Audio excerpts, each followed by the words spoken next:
यस्तो घना जङ्गलमा यार ओहो हाम्रो बाइकको तेल सकेर यहाँ तेल यस्तो जङ्गलमा तेल सकेर बिजोग छ है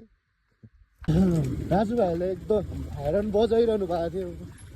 यतै कतै बजाएको थियो कि म ठ्याक्कै हामी माथि 2 किलोमिटर माथि पुगिसकेपछि चाहिँ यता कल आएछ होइन दाजुभाइको चाहिँ बाइक तेल सकेर खतम छ बोतल पनि बल्ल बल्ल भेटेको क्या फेरि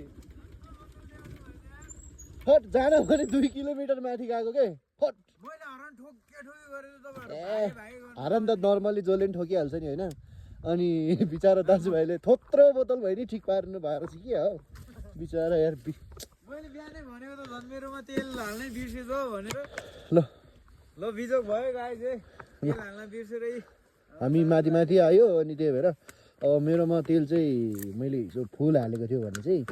इचोक कहाँ गयो छ तेल त फुल छ होइन यस ल दाजुभाइ यता बोतल लिएर आइसक्नु भएछ फट धन्न फोन लाग्यो यार तर म माथि कुर्छु भनेर बस्नु थालेको के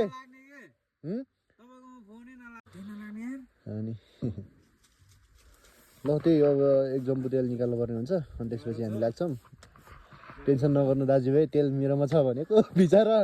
दाजुभाइ त हेरे मलाई फेरि दाजुभाइ यस्तो जोस चलेछ कि होइन म चाहिँ यहाँबाट अब तोप कुद्छु